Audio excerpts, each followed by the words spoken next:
Hey, what's going on everyone, and welcome back to the channel. So today I'm going to do a video that you guys have been asking for a while. It's going to be a technical video. There's no frills in this video, but it is a how-to on how to degree the cams in your, at least your 2-valve mod motor. The 4-valve's a little different because you have 4 cams, but this will be specifically for a 2-valve or single overhead cam 4.6. So first thing I'm going to do is I'm going to show you guys the tools that you need, and then I'll show you how to set those tools up and then how to degree the cams in the motor. Alright, so right here in front of me I've got the tools that you're going to need to degree the cams in your single overhead cam mod motor. So starting off, you're going to need a C-clamp or something of the sort. You can also use a big wood clamp as well. You're also going to need one of these tools. You can get the job done without this tool, but I can tell you, having done the job with and without this tool, I highly recommend that you get this. I'll find the part number for it off Summit and I'll put a link in the description. But basically what this tool does is it has this part right here that spins off. This part right here spins off and you can put your degree wheel in it, which I'll show you guys in a minute. And then it has a keyway right here, and this part right here fits over the end of the crankshaft. Like, if I can find it, like so. And then you can put your 1/2-inch ratchet or whatever you want in here to turn the motor over. And you'll see why this tool is so important whenever we start degreeing these cams. Alright, so next you've got your cam degree kit. So this is the Trick Flow cam degree kit. There's your part number, and it comes with basically everything you need except for a couple of small pieces that I'll show you. So you open this up, you've got some instructions in here, and this thing will kind of get you halfway there on how to degree your cams. So starting off, you've got your degree wheel here. You have some lightweight checker springs, and what these do is these can go in place of your valve springs. So you can actually take your valve spring out and put this lightweight spring in there. Makes it a lot easier to check your piston to valve clearance and stuff. This is so you can bolt this to the aluminum heads and you can mount the base to your dial indicator. So with that being said, I've already had this thing set up, but this kit comes with all of this minus this long piece for the dial indicator. You can buy that kit separate. It's pretty easy to find on Summit, and it just extends the bottom of this dial indicator right here. So you get the magnetic base right here, and you get this little arm contraption right here so you can set your dial indicator up. And the kit also comes with this dial indicator right here as well, which would normally sit in that spot right there. You're also going to need to buy a piston stop. This is used to find top dead center in the engine. You're going to need a follower. You cannot use the GT followers, the 4 GT followers, because they don't have an oil hole right here. So it needs to be the stock follower. This thing's also going to come with this little, this is an add-on. So there's this Allen key right here, and what it's for is this is the add-on that you need to add to this kit for specifically for the mod motor. And what this is this is an adjustable lash adjuster. So typically, normally in your engine you're going to have these lash adjusters that are hydraulic, and they are held up by pressure from your oil system. Well, you don't have oil pressure in this system while you're degreeing the cams, so you need a way to take up that slack and hold the follower in place. So that's what this is used for, and it'll make a lot more sense whenever we start degreeing the cams. And then once again, here is this part right here, this long piece that I have, this extension on the dial indicator. This is the kit right here, if you guys want to look it up on Summit Racing or Jegs or wherever.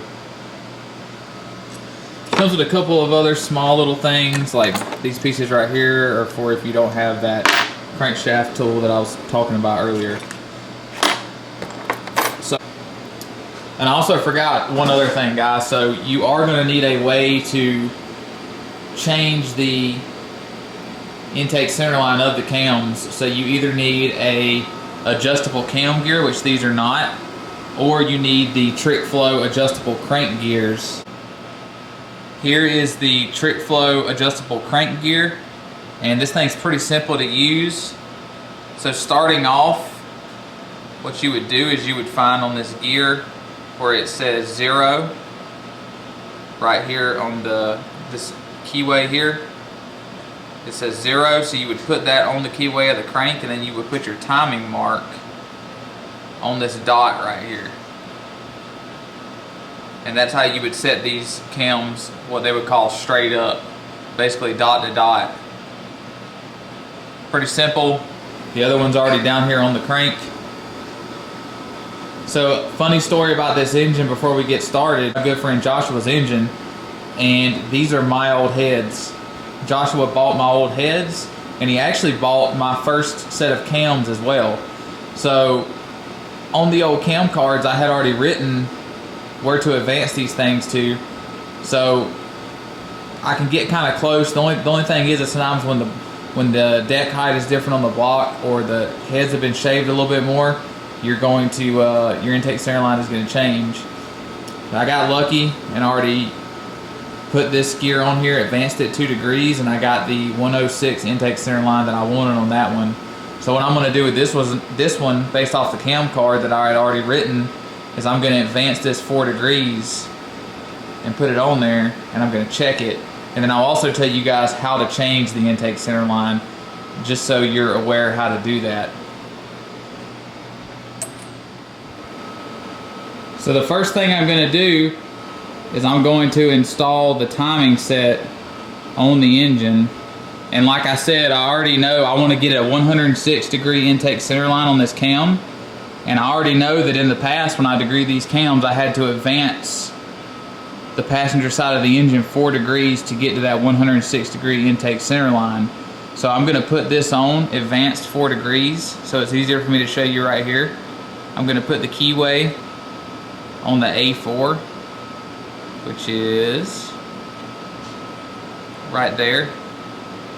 You see, barely see it, it's worn out a little bit. I'm going to put the keyway on A4, and then the timing mark on the chain will go to the A4 out here on the outside, which would be right there. So I'm going to get this put on there, get the chain put on, and then get my, here you go, focus, and then get the C-clamp put on. Alright, so as you guys can see, the timing set is on the engine. The timing mark on the one end, on the top end of the chain, is on the timing mark on this upper gear up here, and then the timing mark on the chain down here on the bottom is on the A4, because I put the A4 keyway onto the keyway of the crank. So I've already advanced this cam 4 degrees. So the next thing I'm going to do is I'm going to take this crankshaft tool I showed you guys earlier, and I'm going to put it on the crank. I'm going to take my degree wheel and put it on the crankshaft tool. Remember how I told you guys this part unscrews? So unscrew this part off the crank tool, put your degree wheel on,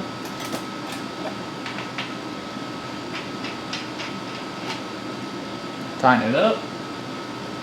And I didn't tell you guys, but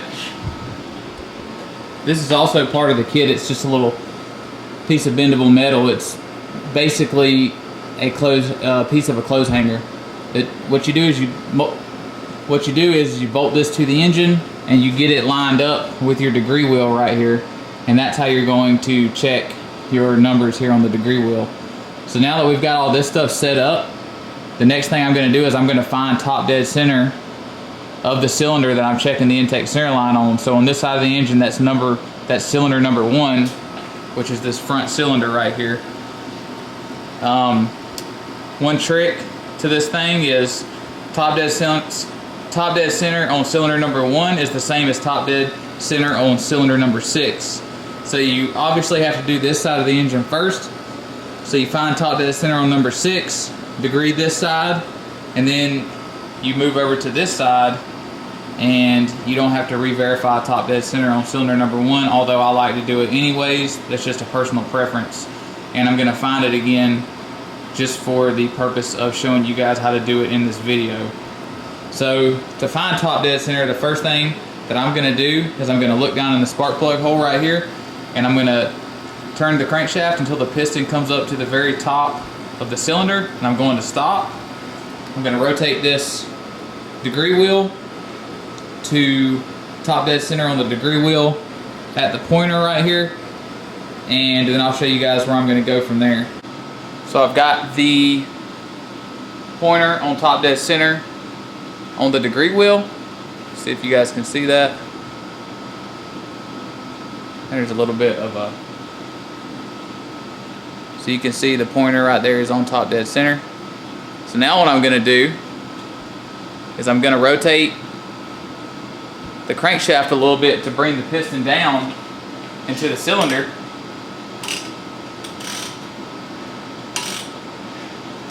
And I'm going to install the piston stop tool right here I showed you guys earlier.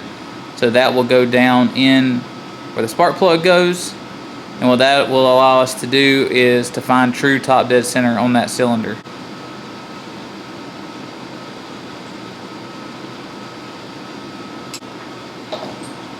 So what I'm going to do now is I'm going to rotate the crankshaft back the other way until that piston stops against the piston stop. Don't get too crazy with this. You don't want to ding up the piston, but you'll feel a positive stop right there. So what I'm going to do is I'm going to look at the number right here, which that looks like 10.5 degrees. So I'm going to remember that number. Actually, I'm going to write that number down. I've written down 10.5 degrees, and now what I'm going to do is I'm going to rotate the crankshaft in the other direction until it stops on the piston stop on that side.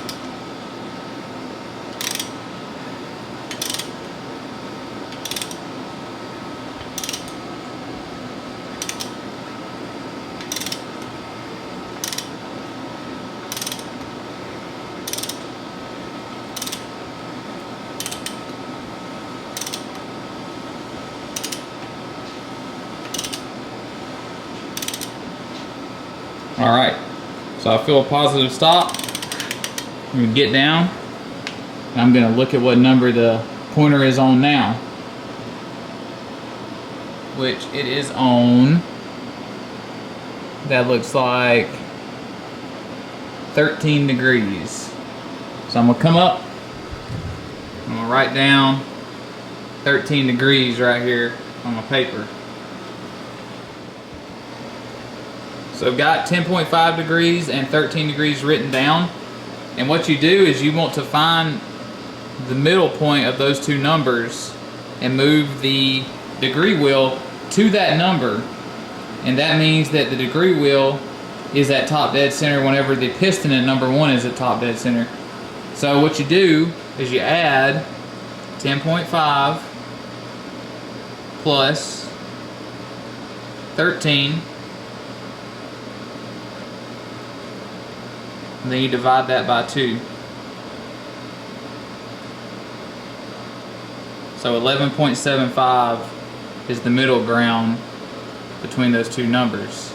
So what I'm going to do is I'm going to rotate this wheel to 11.75 roughly, because the degree marks aren't very good on here, and I'm going to recheck and make sure that I stop at that same number on both sides of the degree wheel.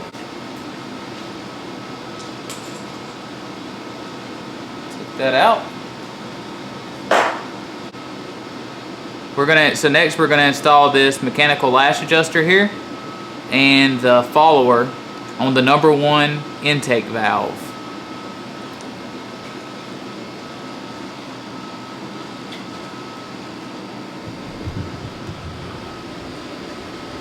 So what I'm doing here is I want to get first off, you need to figure out where your intake valve is. So look into the intake runner right here. It comes back. So you know that this front valve here is your #1 intake valve. You want to get the cam on the base circle of the cam. What that does is that gives you the most room to put this stuff in. So I'm going to remove this old, or not old, but I'm going to remove this hydraulic lash adjuster out of the head.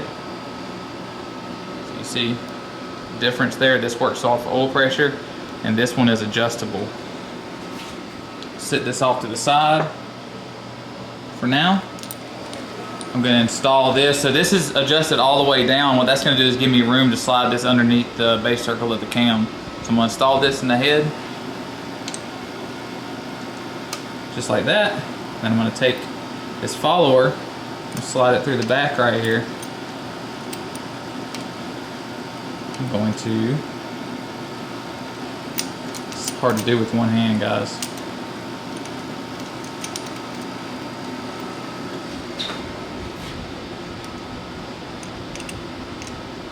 Get that on the valve and then slide this over the lash adjuster. And I need to adjust this just a little bit to get it on the base circle.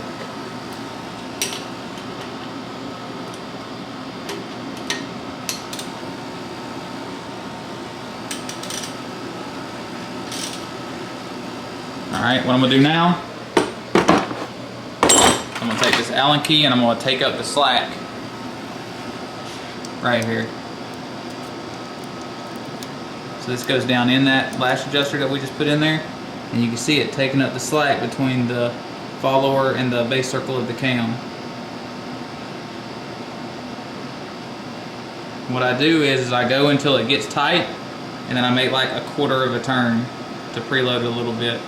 Almost not even a quarter, like really just an eighth of a turn to preload this. So that's good to go now. So the next thing I'm going to do is set up the dial indicator on the head and get everything ready to go from that point. As you can see, I have my magnetic base and this other piece I showed you guys earlier for the magnetic base. That's bolted down to the head, and then the base is on that. And then I have this whole contraption right here set up. And so what you do here is you take this dial indicator and you get it set up so that it is on the valve spring retainer.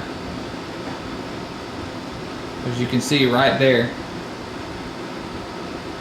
You want to make sure that you compress it a good bit up. So you want to press this dial indicator down towards that valve spring and retainer, so that whenever the valve spring starts to go down, you still have some measurement left in your dial indicator right here. So what's going on here is we're trying to check the intake center line of the cam. So what we have to do is we have to check at 5 thousandths on each side of the lobe of the cam. So what I'm going to do is I'm going to rotate this, and I'm going to rotate the engine. I'm going to rotate the engine until... Also, one thing before I forget to tell you guys, you want to make sure that this dial indicator is in the same path of travel as the valve spring, so you don't get any kind of error in the measurement here on the dial indicator. So I'm going to rotate this crankshaft,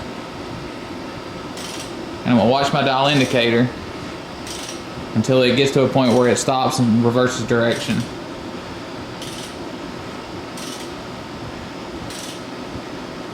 So you see it started to move. So we're starting to get on the lift of the cam. It's continuing to move. I'm gonna wait till I get to the point to where it stops.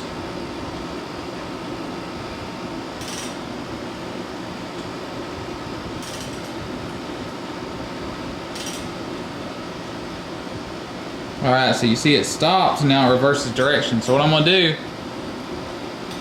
is I'm going to move it back to the point where it stops. Alright. Now what I'm going to do is I'm going to zero out my dial indicator. So to do that, you just twist here, and this thing's a little touchy. It can be a little touchy.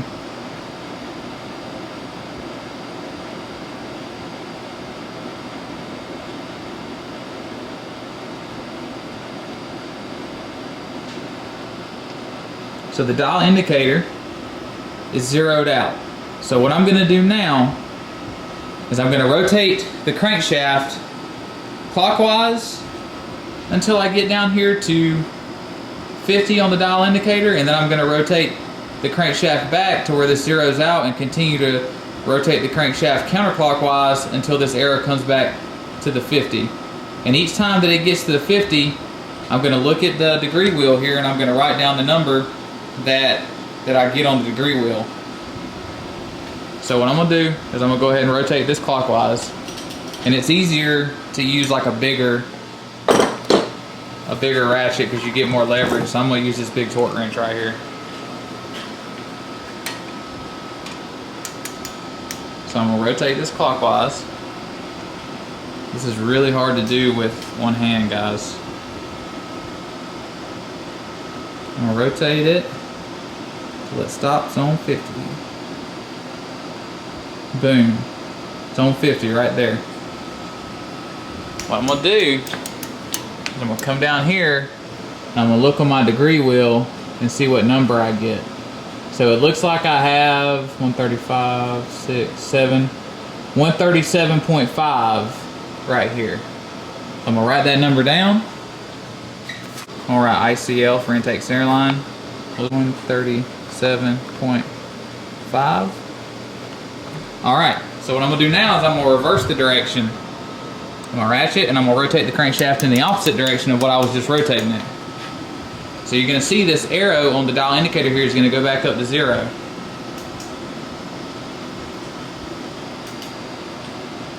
And sometimes this dial indicator gets a little funny acting. So it didn't go all the way back to 0. So what I'm going to do is I'll just rotate it a thousandths past the 50 down here, since it didn't go all the way back. Because I hate touching this thing, because with this long piece on the bottom, it's just really finicky to get it just right. So I'm going to continue to turn the crankshaft until it stops on 50, but actually 51 now, just because we didn't go all the way back to 0 that time, because I think it's the dial indicator just messing up a little bit. So I'm going to go to 51. Right there. Alright.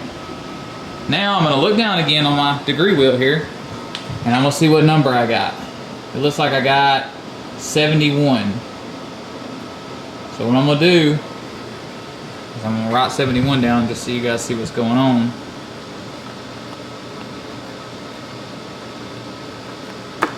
So what I do now is I add these two numbers together, divide by 2, and that's going to be my intake center line. So 137.5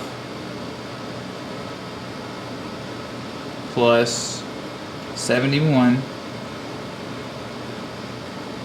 divided by 2. 104.25. So with that intake center line, 104.25, I'm trying to get to a 106 intake center line. So what I have to do is, to move the intake center line up, I have to retard the cam timing, and vice versa. If I wanted to move the intake center line number lower, then I would advance the cam. So what I'm going to have to do is, alright guys, so my camera died on me. So with that intake center line of 104.25, what I have to do to get to my desired 106 degree intake center line is I have to retard the cam 2 degrees. I'll do that by only advancing it 2 degrees instead of 4 degrees on that trick flow cam gear. I'll reinstall all of that stuff on here and I'll check it again, and it should be at 106. I'm not going to do that for the sake of this video. I just wanted to show you guys how to get the intake center line and how to change it, and I did that. So that's really all I've got for this video. I hope you guys enjoyed it somewhat. This stuff is kind of confusing, and I'm not the best at teaching it and explaining it, but hopefully it gave you guys a little bit better understanding on how to degree the cams in your 4.6. So hope you guys enjoyed the video. I'll talk to y'all later.